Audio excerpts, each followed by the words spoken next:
Sa Good Vibes sa downtown sa Bacolod may 80 anyos nga engraver. Sa iya nga edad, padayon siya nga nagaobra sa mga rubber stamps. Iya pagani na abtan ang daan nga City Hall sa Bacolod nga ginobra pa o kung ginpatukod pa sadto sang tiol sa mga Espanyol. Aton siya kilalahon sa report ni Romeo Subaldo. Kung maglabay ka sa sininga party sa sidewalk sa Dalan Araneta, matalupangdan mo nga halos kada labay mo, nagaduloko ang ini nga mga lalaki. Masako sila sa pagbaid kag pag-engrave sa mga rubber stamp. Kalabanan sa mga makita mo nga mga stamp sa opisina nga received, paid, posted, canceled kag iban pa ang diri ginapahimo. Do ininagani ko ng engraving capital sa Bacolod. Isa diri sa ila ang 80 anyos nga si Lorenzito Tingal.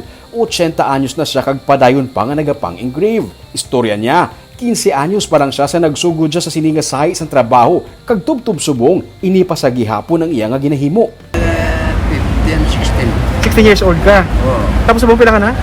80 pa lang. 80 ka na. Amo pa nakabasbog mo? Dati ka magpati na. Huno eh, di ba? Ipon mo na 1041. 2041 ka. Oo. Paano mo nakuha ang ini nga klase nga paano? Experience yun eh. Papa mo man eh, tatay mo? Ako na yung pakaisa. Pakaisa mo, di mo nakuha siya. Bali, Ka man ni Ori Komediya, 19, buhay pa naman ano sa tiyo, buhay pa na rin. wala pang sityo, wala rin nakabudi. Hari na kundi ha. Oo. Ang sa tiyo na daan na, butan mo to ay, yung po Espanyol, patong na style ng balay. Ang daan pag idyantes ini. Wala rin ko na yung kingabuti yan. Ang daan, hindi Espanyol pa yung City Hall, sir, nabutan mo? Oo, balay-balay pa sa Espanyol. Maoti ang proseso kag detalyado. Hindi ka kuno maglawig sa sininga sahi sa trabaho kung malipot ang imong nga pasensya. Sa panahon sa karon, may mabakal ka sa mga mall nga himo sa machine pero makakumpit sila kuno sa gihapon ni Tatay Lorenzito. Masarangan pa sang iya mga mata kag sang iya mga tudlo nga maka-engrave nga hindi man maglayo sa himo sang makina. Guwapo man ang machine, kasi wala mo machine, niya man-mano. Oo. Okay man, makuha mo man ang kuwan niya, kalain sa machine niya, kaya machine niya, siyempre guwapo ginagay man ko niya. Oo.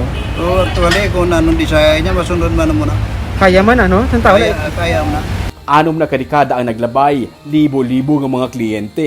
Milyon-milyon ng mga tao ang nakalabay sa kay Tatay Lorenzito sa sidewalk pero nagapabilin siya sa gihapon sa sininga negosyo kay suno sa iya.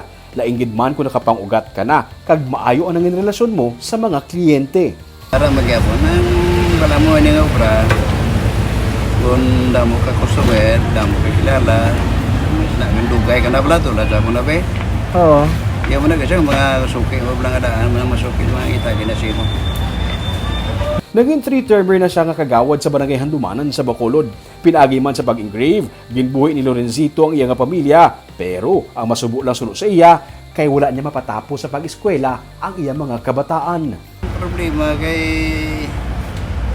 Huwag ko mapatapos kabataan ko kay lumatay mo to, pre. Ha? Lumatay sa balatian. Pila ka bata mo napatay? Dua gede, dua na bata mo. Ano napatay sa Baratian? Oh. Ano nga masakit? Ano nga? Ang kuha ka diya.